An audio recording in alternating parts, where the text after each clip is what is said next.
Módulo sobre la Ley 1178 de Administración y Control Gubernamentales, SAFCO, segunda parte. Objetivo general. Bienvenidos al segundo módulo referido a la Ley 1178. El objetivo, describir y conocer los sistemas de tesorería, crédito público, de control gubernamental y la responsabilidad de la función pública en el marco de la Ley 1178.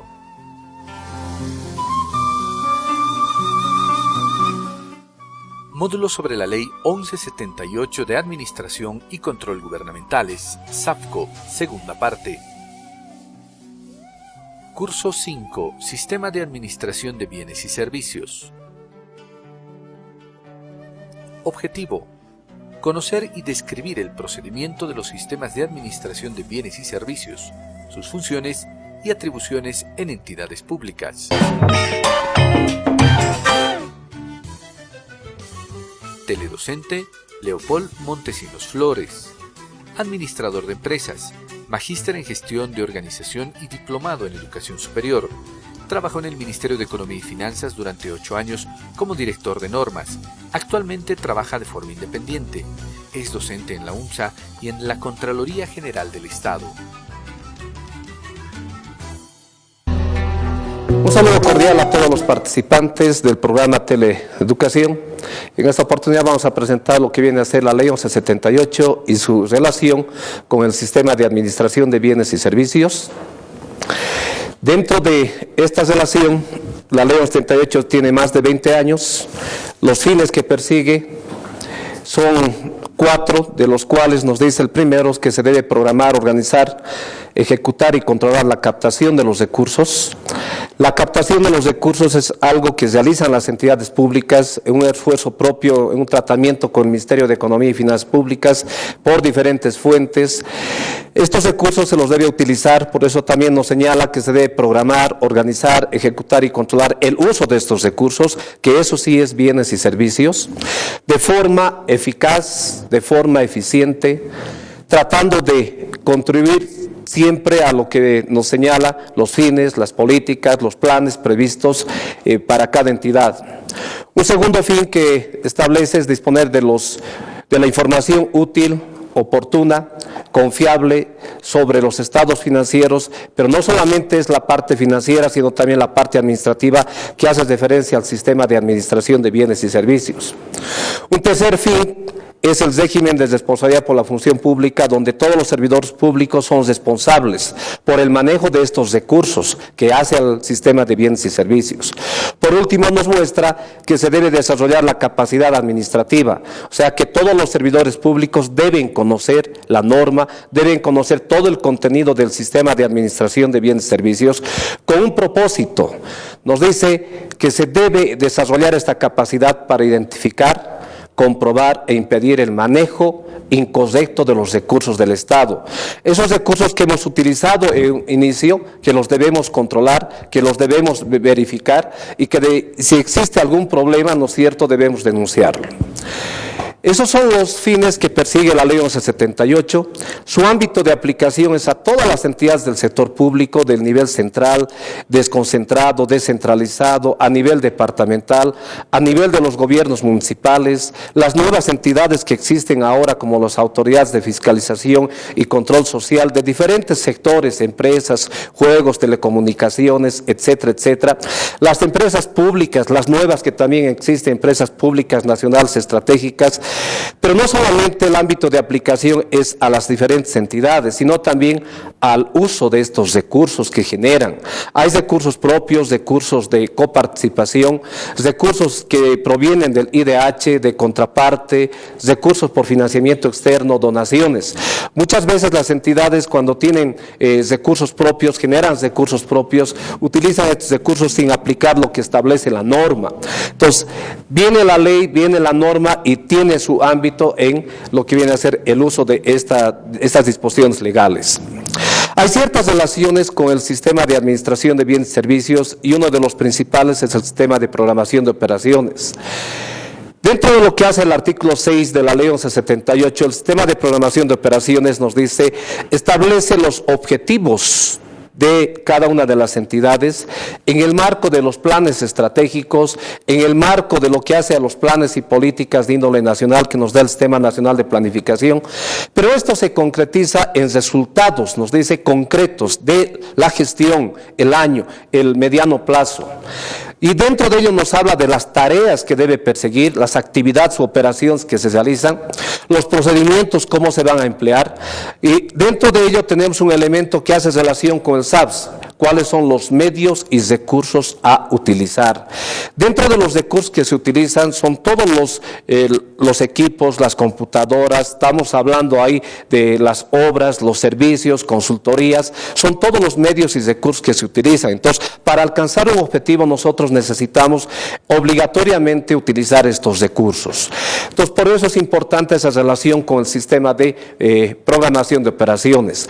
Con el sistema de organización administrativa tenemos otro elemento. El sistema de organización administrativa se organiza internamente y ahí nosotros definimos quiénes son las diferentes unidades solicitantes, los actores que participan en los bienes y servicios para la contratación, para el manejo, para la disposición de bienes. Entonces, por eso es importante tomar en cuenta cuál es la estructura en cada entidad. Por otra parte, tenemos una relación con el sistema de presupuesto, porque si bien hemos hablado de carreteras, hemos hablado de consultorías, hablamos de servicios, hablamos de bienes, hay que asignarles recursos financieros a esos recursos físicos. Y estos recursos financieros comprende justamente la otorgación desde una primera etapa con la certificación del presupuesto, la certificación presupuestaria. Posteriormente, ya entrando al artículo 10 de la Ley 1178, ya esta ley en su primera parte nos señala que el sistema de administración de bienes y servicios comprenderá tres componentes, tres subsistemas: la forma de contratación, el manejo y la disposición de bienes.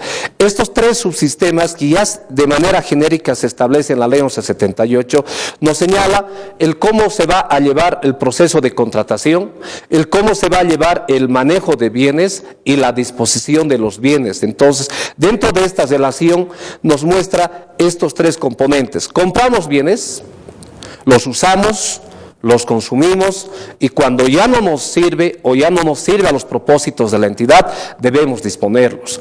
Entonces, en el artículo 10 de la Ley 1178 para el subsistema de contratación nos habla inicialmente de un elemento fundamental, nos dice que se debe exigir previamente la disponibilidad de los recursos, de los fondos para iniciar una contratación, que eso significa que tiene que estar en el presupuesto y debemos contar con la certificación presupuestaria. De todas formas, si no contaríamos con aquello, debe haber algo o un elemento fundamental. Se debe definir las condiciones de financiamiento.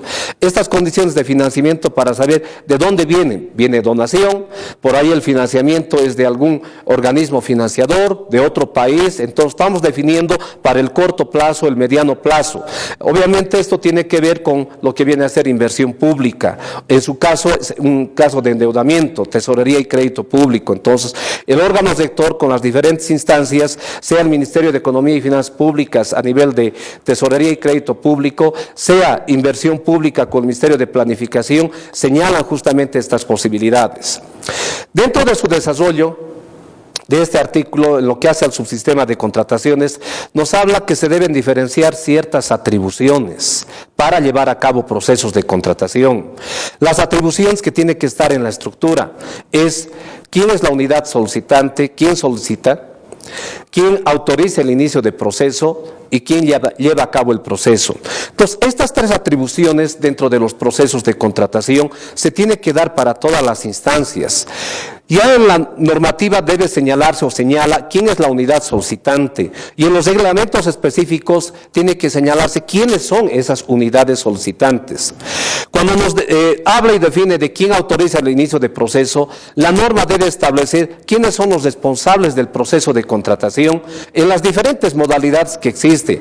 Tenemos 4 modalidades que son las que más se utilizan: compras menores, la modalidad de apoyo nacional a la producción y empleo, la modalidad de licitación licitación pública, las modalidades de contratación directa y además hay otras, contratación por excepción, contratación por emergencia. Entonces, para eso hay autoridades que son los que autorizan el inicio del proceso y los que adjudican, los llamados RPCs y RPAs. Por otra parte, nos señala también quién lleva a cabo el proceso. En las diferentes entidades públicas, quienes llevan a cabo el proceso son las diferentes unidades administrativas, que otras lo tienen a nivel central, otras lo tienen a nivel desconcentrado. Entonces, estas unidades administrativas son encargadas de llevar a cabo el proceso. Pero en ciertas partes del proceso también interviene lo que son las comisiones de calificación, cuando tienen que calificar, cuando tienen que evaluar, cuando tienen que poner en consideración de quién va a adjudicar, a quién están recomendando. Por otra parte, tenemos también a la unidad solicitante que en su momento lleva a cabo el proceso de contratación, cuando realizan la reunión de aclaración, cuando son parte también de las comisiones de calificación o de las comisiones de recepción. Otro elemento que nos señala el artículo 10 de la Ley 1178 es que se debe simplificar los trámites. Si bien hace 20 años tenemos esta instrucción, las primeras normas lo que ha denominado, ¿no es cierto?, en la simplificación de trámites eran procesos de contratación que duraban 6 meses, 8 meses y por ahí inclusive duraban años. En el tiempo se ha ido mejorando aquello y las normas actuales ya realizan procesos de contratación en un mes y medio, 2 meses, procesos que son largos para montos largos. Entonces, nos dice la simplificación de trámites y además eso significa desburocratizar en las entidades públicas los procesos de contratación. Un tercer elemento que tenemos a nivel de lo que viene a ser el subsistema de contratación es que se debe identificar a los responsables de la decisión de contratación. Alguien decide. Alguien toma la decisión de las contrataciones. Y en estos casos tenemos a la máxima autoridad ejecutiva el momento que pone la firma, el momento que firme el contrato. La máxima autoridad ejecutiva es la que define entonces esta primera instancia. Tenemos otras 2 instancias intermedias, que es el momento cuando se llega a la adjudicación. Alguien adjudica y es el responsable del proceso de contratación, ya sea en licitación pública, sea por montos menores. También tenemos a otro participante, otro actor, que es la comisión de calificación cuando está calificando. Ellos, al evaluar, están habilitando a algunos proponentes, están descalificando a otros proponentes, descalifican otras propuestas y recomiendan al que se va a adjudicar. Entonces, con eso identificamos quién califica, quién adjudica, quién firma el contrato. Esta ley tiene también relación con la ley de procedimiento administrativo cuando nos señala que la MAE, si bien firma contratos, puede delegar. Y tanto el delegante como el delegado son los dos que intervienen en un proceso. Entonces son corresponsables por la firma de contrato. Y no hay que olvidar un elemento más, el abogado o el asesor legal. El asesor legal es quien recomienda durante todo el proceso de contratación, desde un inicio hasta el final, sobre la legalidad de los documentos presentados por los diferentes proponentes, sobre la legalidad del proceso de contratación. Un ejemplo, si nosotros vamos a hacer una obra, tenemos que contar con el derecho propietario. Y el único que nos va a señalar si tenemos o no o contamos con el derecho propietario es el abogado. Lo mismo para la firma de contrato, es quien hace el contrato, es quien hace la resolución y nos da esa quiescencia para continuar con el proceso. En esta parte también la ley nos señala, y es sabia en su inicio, cuando nos dice que deben contemplar la calidad, deben contemplar la oportunidad y además la competitividad del precio. Cuando hablamos de calidad es de que los proponentes con sus propuestas deben cumplir con las especificaciones técnicas, los términos de referencia. Si algún proponente falla algo, se descalifica porque estaría yendo en contra de las especificaciones técnicas, arriesga la calidad. Entonces, por tanto, se descalifican las propuestas. Cuando hablamos de tema oportunidad, estamos hablando del tema plazos, y los plazos deben cumplirse de acuerdo a lo que uno se quiere. Hay plazos que son fijos, hay plazos que son referenciales. Y en cuanto al precio, la norma ya debe señalar los diferentes métodos de evaluación, donde tenemos precio evaluado más bajo, el presupuesto fijo, menor costo, calidad propuesta técnica, entonces, que es una referencia de lo que manda la Ley 1178. Por último, estas atribuciones que se contemplan en lo que hace al subsistema de contratación, debe tomarse en cuenta en la estructura de cada entidad, donde se defina quién es la máxima autoridad ejecutiva con sus atribuciones, quiénes son los responsables de los procesos de contratación, quiénes son las diferentes unidades solicitantes, quiénes son las unidades administrativas que participan en el proceso de contratación, quién define a las comisiones de calificación, comisiones de recepción. Entonces es un proceso dinámico que se da y no es fijo necesariamente. Es la máxima autoridad ejecutiva quien define quiénes van a llevar a cabo el proceso de contratación, porque es su responsabilidad tomar en cuenta todo el proceso. Para el subsistema de manejo de bienes se establece una serie de elementos que lamentablemente en el tiempo ya quedaron cortos, inclusive para la ley 1178.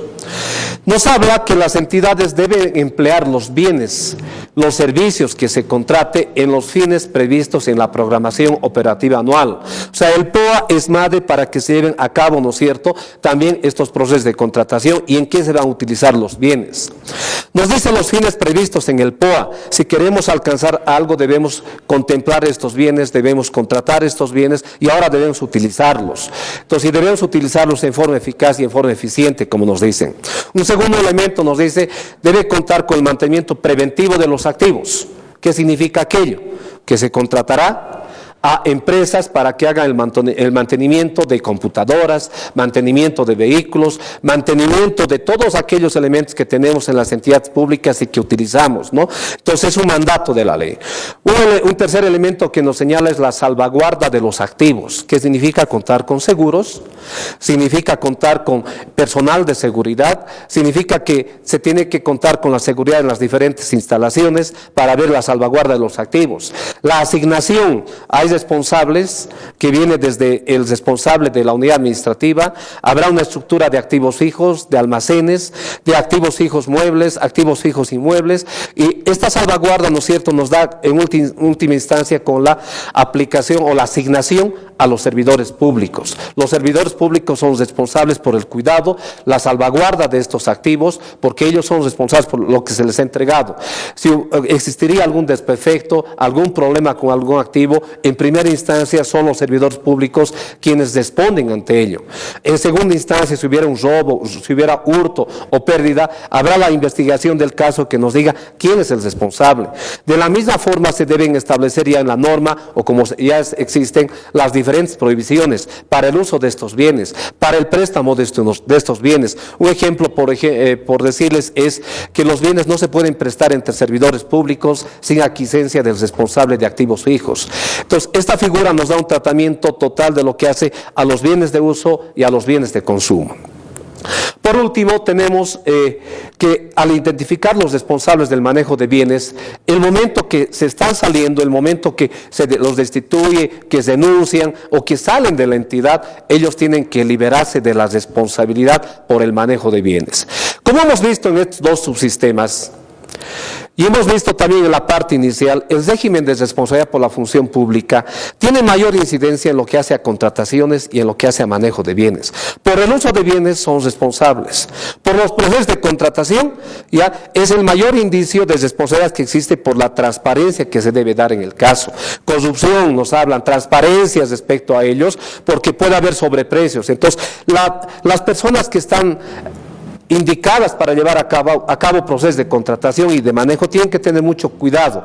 Este sistema y en especial estos subsistemas son muy fundamentales para que se cumpla con la transparencia.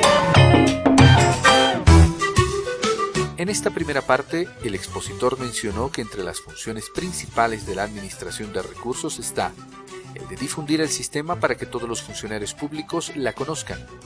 El SPO establece los objetivos de cada una de las entidades hacia resultados a obtener. El SAPS está compuesto por 3 subsistemas: la forma de contratación, el manejo de bienes, la disposición de bienes. El sistema de contrataciones exige la disponibilidad de los recursos para iniciar una contratación. En el sistema de contrataciones se debe especificar quién solicita la contratación, quién autoriza el inicio del proceso, quién lleva a cabo el proceso.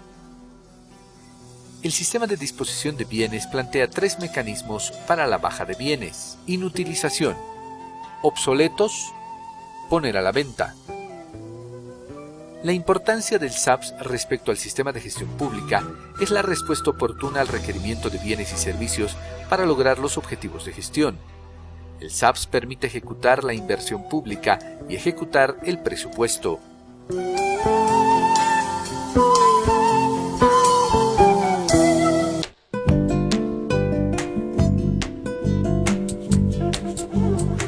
El programa de teleeducación Construyendo un Nuevo Estado es una modalidad de educación a distancia, con el cual puede capacitarse y formarse de manera autónoma, accesible y gratuita en temas de gestión pública, utilizando medios masivos como la televisión y el Internet que la Escuela de Gestión Pública Plurinacional pone a su alcance. Está dirigido a toda la sociedad en su conjunto, estudiantes, universitarios, profesionales independientes, servidoras y servidores públicos, amas de casa, jubilados, dirigentes sociales, organizaciones sociales y todos quienes tengan interés en este tipo de formación. Si está en La Paz, puede aproximarse por las oficinas de la Escuela de Gestión Pública Plurinacional ubicadas en la calle Bolívar 724, esquina Indaburo, unidad de comunicación, y dejar un DVD por módulo. La EGPP copia el contenido y entrega este material para que los interesados puedan estudiar el mismo. Si está en el interior del país, escriba a teleeducacion@egpp.gov.bo.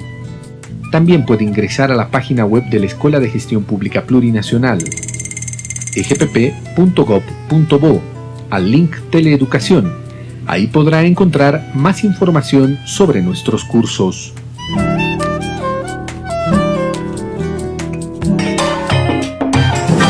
Iríamos al tercer subsistema, ya que es el subsistema de disposición de bienes.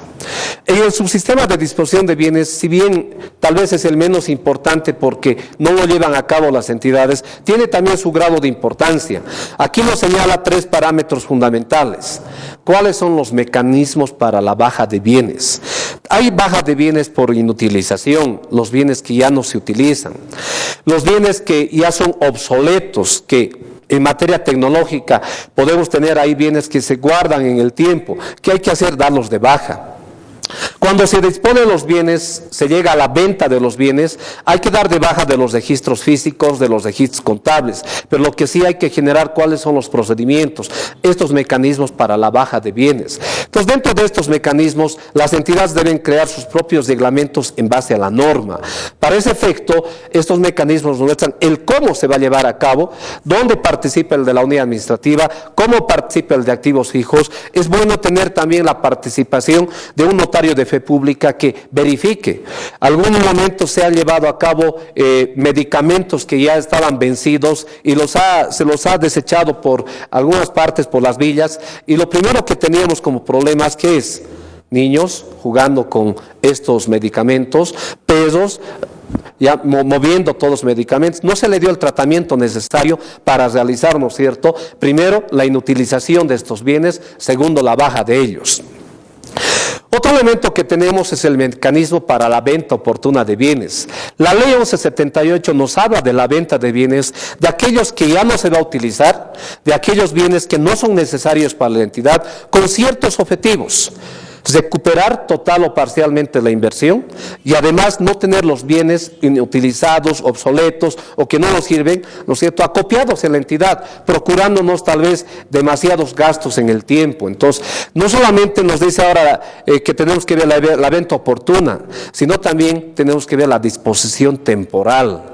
Entonces, hay diferencia entre la disposición temporal y la disposición definitiva. La ley nos habla solamente de la definitiva. La disposición temporal tiene que tomarse en cuenta porque puede ser que los bienes ya no los necesitemos, ¿no es cierto?, pero en este año o en la siguiente gestión. Pero en 2 años o 3 años vamos a necesitar, que eso nos permite una disposición temporal de darlos por préstamo de uso, por arrendamiento, por comodato. Entonces, esta figura del préstamo de uso o comodato, el arrendamiento o alquiler hace que los bienes los vayamos a utilizar en el tiempo, en 2 años, en 1 año, en 6 meses. Pero mientras tanto no nos puede ocasionar gastos o costos, ¿no es cierto?, de almacenamiento, de cuidado, de salvaguarda, de mantenimiento. Entonces, por tanto, hay que utilizar esta posibilidad para darlos por la disposición temporal. La disposición definitiva sí va con lo que señala la ley 1178 por la venta oportuna de bienes. Cuando nosotros tenemos bienes que no vamos a utilizar, deberíamos deshacernos de ellos. Hay que darle el tratamiento respectivo, tener en la reglamentación el cómo generar estos mecanismos para la venta. Entonces, ¿qué significa aquello? Que habrá un remate, que habrá tal vez ahí la puja abierta con un martillero, ¿no es cierto?, donde los proponentes definan, pero esto es previa convocatoria, donde los ofertantes vengan y digan, ¿no es cierto?, en una propuesta, cuánto van a dar, porque es concurso de propuestas, o una puja abierta ofertando sobre algunos bienes, que en algunos casos se han dado remates de vehículos, ¿no es cierto? Tenemos ejemplos de la Chito Chatarra, por ejemplo, que no ha tenido un buen mecanismo para la venta. Entonces necesitamos darle un buen respaldo. Por último, nos muestra de que se debe contar con las necesidades específicas que tiene la entidad. Hay veces que las entidades tienen bienes que no las utilizan en ciertas unidades, pero hay otras unidades que necesitan estos. Entonces hay un proceso preliminar para la disposición de bienes donde se hace el acopio de la información, el acopio físico de estos bienes y deberíamos de asignar a otros. Entonces esta figura nos muestra todo el tratamiento de la disposición de bienes. Por último, para ver lo que hace a contratación, manejo y disposición de bienes, si nosotros no tomamos en cuenta la disposición de bienes, el manejo de bienes, la contratación de bienes, entonces podemos estar incidiendo en responsabilidades. Para este efecto, el órgano rector, que es el Ministerio de Economía y Finanzas Públicas, ya tiene 2 instancias que tienen que ver con la asistencia técnica, que tiene que ver con la ayuda o con la cooperación para aquellas entidades que tienen problemas. Entonces, para eso está la Dirección General de Normas de Gestión Pública, que nos ayuda a interpretar la norma. O manejamos el SICOES ahora en lo que hace a contrataciones, y tenemos a la Dirección General de Sistemas de Gestión de Información Fiscal, que nos va a ayudar a llenar los formularios, o si tenemos problemas con los formularios, que se suben al SICOES. Entonces, en el SICOES nosotros por inutilización, el Ministerio de Economía y Finanzas Públicas como órgano rector que tiene a su cargo esta relación, ¿no es cierto?, de ambos. Por otra parte, el órgano rector es responsable, nos dice, de implantar el SAPS. Y el implantar el sistema de administración de bienes y servicios le permite al órgano rector elaborar el SAPS, difundir técnica, compatibilizar los reglamentos específicos, administrar el SICOES. Y en tanto a las diferentes entidades públicas nos dice se debe implantar el SAPS, el Sistema de Administración de Bienes y Servicios. ¿Cómo se lo implanta? Con el reglamento específico, con manuales de procesos, otorgando el personal necesario, dando las condiciones necesarias de funcionamiento, infraestructura, personal, equipos, internet, etcétera, etcétera, ¿no? Entonces, ahí hablamos que también debe informar al SICOES, debe tomar en cuenta todo ese ámbito que tiene como tal el órgano rector. Su marco normativo, habrán diferentes normas, ¿no es cierto?, que hacen que cambie justamente por la dinámica que se da en el tiempo. Están los modelos de documento base de contratación para el subsistema de contrataciones que operativizan justamente la norma. Y además no se deben olvidar las diferentes disposiciones legales, normativas que se emiten constantemente, como es el caso de los gobiernos municipales. Los contratos tienen que llegar al Consejo Municipal para que éste lo apruebe, y eso demora entre 15 a 30 días su aprobación. Hay diferentes leyes, ¿ya?, que tienen incidencia con cada una de las entidades públicas o sectores. Entonces, es importante que las diferentes entidades públicas tomen nota, tomen en cuenta de aquello. Por último, ¿cuál es la importancia ahora del SAPS con todo el sistema de gestión pública? Nos dice, debe responder, y en especial el subsistema de contrataciones, oportunamente a los requerimientos de bienes y servicios para alcanzar los objetivos de gestión. Entonces, ¿qué nos permite el SAPS como tal? ejecutar la inversión pública, nos permite ejecutar el presupuesto. Cada año, a medio año, nosotros tenemos siempre la incidencia de las diferentes entidades públicas donde nos dicen cuál es el grado de ejecución presupuestaria y estamos en 20%, 30%. ¿Qué vamos a ejecutar si no tenemos contratos de bienes, de obras, de servicios? Lo más importante dentro de esa escala que tenemos o ese circuito es contrataciones, es el SAPS como tal. Por más que planifiquemos todo lo bueno que quieran, le asignemos el presupuesto, si no contratamos, ¿no es cierto?, no solamente vamos a poder cumplir las obligaciones contraídas, el pago de personal. Si no hay contratos, no vamos a poder llegar a un buen puerto final. Entonces, bajo esa figura, el SAPS, dentro de esa relación con la ley 1178, tiene gran incidencia. Permite que se cumpla el SPO, permite una estructura eficiente, le da, si quieren, trabajo en el sistema de personal y a todos los registros financieros. Muchas gracias y hasta luego. Recuerda que el sistema de disposición de bienes plantea 3 mecanismos para la baja de bienes: inutilización, obsolescencia y dar en venta. El sistema de contrataciones estatales SICOES sistematiza las contrataciones del Estado, llevando un control y actualizando constantemente. El sistema de administración de bienes y servicios ayuda al órgano rector a difundirlo, prestar asistencia técnica, compatibilizar los reglamentos específicos y administrar el SICOES. Además, permite ejecutar la inversión pública y ejecutar el presupuesto. Todos los bolivianos y bolivianas estamos construyendo ahora un nuevo Estado. Un Estado plurinacional que requiere servidoras y servidores públicos comprometidos. La Escuela de Gestión Pública Plurinacional es una red de escuelas a nivel nacional que brinda formación y capacitación a servidores públicos del gobierno central, gobiernos departamentales, municipales y autonomías indígena originaria campesinas. Formamos servidores públicos comprometidos con el pueblo.